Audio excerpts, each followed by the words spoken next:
Abantu b'e Kasese basanyukidde Bobi Wine mu bungi ate mu ssanyu erya nnamaddala. Ku sayidi y'emu obutambi bungi nnyo bugenze mu maaso nga butambula nga bulaga nti nno Bobi Wine engeri gy'ayugumiza munnange ate Kasese mu kampeyini ze esayidi eyo nga akyatalaga munnange ate ebitundu eby'enjawulo. Ku sayidi y'emu ngenda kubeera nga nkulagakokko ku Palaso kw'ossa ate ne King Saha babadde wali munnange ate end of the year munnange ate party wali ngenda kubeera nga mbikutuusako mu maaso awo tosaanidde kubeera nga obisubwa bampita Geminati nsinziira ku Geminati Yugi wabula kansooke nkutegeeze munnange ekibadde wali e Kasese kibadde munnange ate kikambwe nnyo kaakati nno Kalambi munnange ate grounds ebadde ejjudde wali mu Bwera wali disitulikiti jjukira nti nno Kasese naye muganda wange gulawundi yonna ebadde ejjudde omuntu nga bw'ogezaako okulaba akatambi ako kabadde kakutte munnange ate akati ku mukutu ogwa TikTok.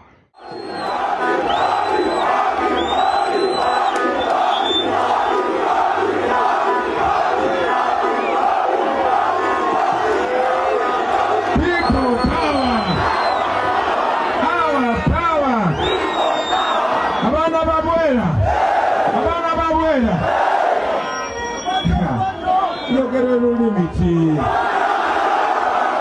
Niongee lugha gani? Niongee Kiganda?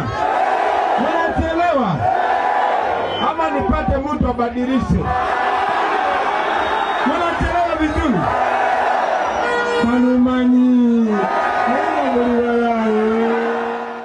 abantu bazze munnange ate mu bungi kulaale eno.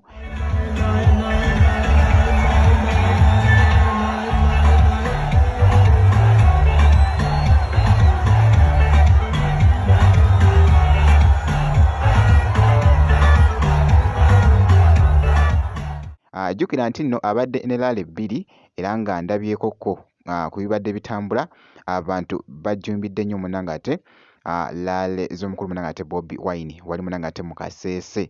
Nja kubeera nga nkuwa update yonna enaaba efaayo ku mukulu munnange ate Bobi Wine wabula nga nkongeddeyokko omuyimbi munnange ate King Saha kw'ossa ne Palaso wabula King Saha ye ayimbye obudde awo bubadde buwungeddemukko nga bw'ogezaako okulaba. Jjukira nti nno bonna abakozi ba Next Media babadde nga batuuse dda mu kifo kino okubeera nga baselebratinga okukommenkereza kw'omwaka ku pate eno nga bw'ogezaako okulaba.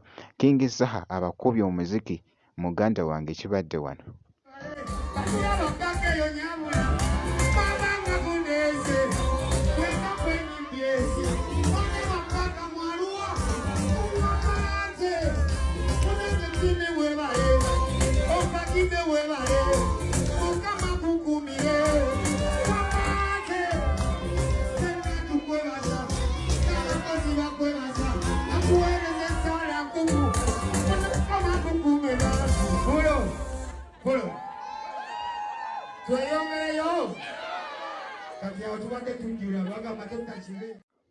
Kibadde munnange ate kikambwe kaakati nno olumaze ne Palaso naye n'ayingirawo munnange ate mukaddeke era nga bw'ogezaako okulaba naye n'asooka n'abakuba munnange ate omuziki.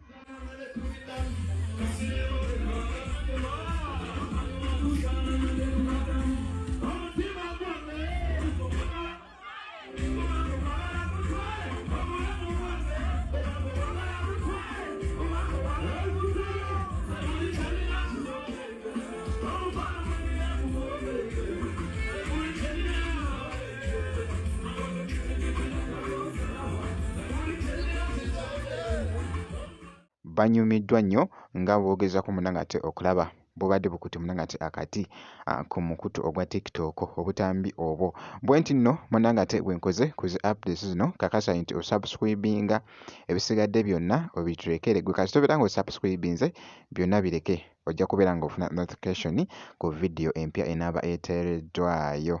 Ngenda kubeera nga nkomawoko mu maaso awo n'ebirala.